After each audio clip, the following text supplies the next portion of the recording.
تو ان کا یہ کہنا تھا کہ چیف جسٹس بھی ساری صورتحال دیکھ رہے ہیں، لیکن میرے نزدیک جو ان کا سب سے وزنی فکرہ تھا کہ ہم چاہتے ہیں کہ جی آئی ٹی کے عمل سے گزریں تاکہ دودھ کا دودھ پانی کا پانی ہو جائے اور قوم کو بھی پتہ چل جائے. یہ مراد تھی وزیر اعظم نواز شریف کی. سلمان صاحب میرا خیال ہے یہی مراد تھی. اور دوسرا شاید اس میں ایک تھوڑی سی مجھے تنزیہ بات لگی، جس طرح سے بندہ اور پوری ان کی گفتگو بھی جیسے وہ یہ ہے کہ میں جس وزیر اعظم نے ایٹمی دھماکے کا بٹن دبایا اسی کا جعلی احتساب ہو رہا ہے. اگر اس فکرے کے ساتھ ملا کے اس کو دیکھیں تو تھوڑا طنز بھی تھا کہ وہ لوگ جو ہیں وہ احتساب کر رہے ہیں اور کر کے دیکھ لیں کیا نکلتا ہے. بلکہ میں اس میں یہ کہوں گا کہ انہوں نے سب لوگوں سے ساری باتیں پوچھی ہیں لیکن انہوں نے اپنی دل کی بات نہیں تھی کہی، اور انہوں نے اندازہ جو لگایا. دیکھیں آپ نے بار بار ایک بات کہی، ہم بھی یہی پوچھتے رہے کہ آپ کے پاس آپشن تو اس وقت تک ہے نا جب تک آپ پرائم منسٹر ہیں، لیکن انہوں نے ایک ایک بندے سے ہر چیز کھنگال لی.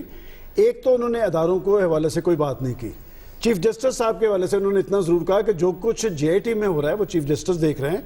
اور میرے نزدیک میں دوبارہ کہتا ہوں کہ جب انہوں نے یہ کہا کہ ہم چاہتے تھے کہ جے آئی ٹی کے عمل سے گزریں تو یہ ان کے حوالے سے تو پوزیٹیو چیز ہے، جبکہ میں سمجھتا ہوں کہ جے آئی ٹی نے تو شواہد جمع کرنے ہیں اور پرسیپشن یہی ہے کہ ان جے آئی ٹی کی جو رپورٹ ہوگی ان کے خلاف ہوگی. اور جیسے میں نے پہلے کہا ہے کہ پاکستان کے ادارے اور خاص طور پہ عدلیہ وہ اس نے پاکستان کے معاملات بھی دیکھنے ہیں اور پاکستان کے استحکام کے لیے فیصلہ ہونا ہے. بار بار سلمان صاحب ایک بات ذرا کہی جا سکتی ہے، یہ جو جے آئی ٹی ہے اس میں کوئی فلسفے کا مقالہ لکھا جا رہا ہے، کوئی ریاضی ایک میں گزارش کر رہا ہوں، ریاضی کے کوئی بڑے کوئی پیچیدہ سوالات پوچھے جا رہے ہیں. ان سے پوچھا جا رہا ہے یار تمہاری جو آپ کی دولت باہر ہے اس کا ہمیں کچھ تو بتا دیں، کوئی کاغذ کا ٹکڑا، کچھ جو ہے منی ٹریل، اس پہ کوئی نہیں آ رہے. پورا کا پورا خاندان، والد صاحب، صاحبزدگان، بیٹی صاحبہ، اس پہ کوئی جواب نہیں دے پا رہے. اور یہ کہانیاں سنائی جا رہی ہیں کہ جعلی اس کا اب یہ اس تقریر میں بھی آج اس تقریر میں کہا جی آئی ٹی کے پیچھے چھپ رہے ہیں. آپ کہہ رہی ہیں کہ بھائی دودھ کا دودھ اتنے انصاف پسند ہیں تو چپ کر کے جے آئی ٹی کو اپنا کام کرنے دے. پوری کوشش کی ہے روز اول سے جے آئی ٹی کو متنازع بنانے کی، اور یہ بھی کہا یہ واٹس ایپ والا سے بنی ہوئی جے آئی ٹی، یہ کیا جے آئی ٹی ہوتی ہے. مطلب جو طنز کے تیر چلا سکتے ہیں وہ انہوں نے چلانے کی کوشش کی ہے، بات بن نہیں رہی. میں ویسے عائشہ ایک بات کرنا چاہتا ہوں. میں شروع کے پروگراموں میں بھی میں نے یہ موقف اختیار کیا تھا اور آج پھر یہ موقف اختیار کر رہا ہوں کہ جن سیاستدانوں کی بیرون ملک جائیدادیں ہیں ان کو پاکستان میں سیاست کا حق نہیں ہونا چاہیے، اور اس بارے میں قانون سازی ہونی چاہیے. اور جو سیاستدان ملک کی سیاست میں حصہ لینا چاہتا ہے اگر اس کی غیر ملکی جائیداد ہے تو اس کو وہ بیچ دینی چاہیے اور پاکستان کے اندر ہی ساری جائیداد ہونی چاہیے. اور اگر عدالت عظمیٰ کے پاس بھی پڑی ہے اسی بنیاد پہ، اور اگر کسی نے جائیداد بنانی ہے اپنی تو اس کے لیے بھی میرا خیال ہے خصوصی اجازت جو ہے وہ درکار ہونی چاہیے. کوئی اگر ایسی کوئی بہت ہی ضروری بات ہے، وگرنہ دیکھیں یہ سپرٹ کے خلاف ہے کہ آپ دوسری دنیا کو تو کہہ رہے ہیں کہ آپ اپنے جو بیرون ملک آباد پاکستانی ہیں ان کو کہہ رہے ہیں اپنے پیسے پاکستان میں انویسٹمنٹ کریں. ہو سکتا ہے کہ یہ وجہ تو یہ تھی کہ کلثوم نواز صاحبہ کا مجھے ایک انٹرویو یاد ہے کہ انہوں نے کہا تھا کہ ہم فردر بزنس نہیں پاکستان میں کریں گے، اور یہ جنرل مشرف کے دور میں تھا. میں ایک تاریخی حوالہ دے سکتا ہوں. جی ایسا جب قائد اعظم یہ ہندوستان چھوڑ کے لندن منتقل ہوئے تھے وہ آخری جدوجہد سے پہلے، وہاں پہ انہوں نے وکالت شروع کی تھی تو 2.5 ایکڑ کا ایک ایسٹیٹ انہوں نے ہائی گیٹ میں خریدا تھا، وہاں رہ کے وہ کرتے تھے. پیکارڈ گاڑی تھی، شوفر تھا. جب وہ فیصلہ ہوا کہ واپس آ رہے ہیں وہ ساری جائیداد بیچ دی گئی، وہ گاڑی شاڑی بیچ دی گئی. وہ باہر جائیداد نہیں رکھ سکتے تھے جن کا ساری وہ ہائی گیٹ تھی وہ مینشن دے کے واپس. ایک آخری بات میں یہ کہنا چاہتا ہوں کہ دیکھیں یہ بڑی سنجیدہ بات ہے کہ آپ جب کسی ملک کو ساورن ملک بناتے ہیں اور اس کے پرائم منسٹر کو یا پریزیڈنٹ کو یا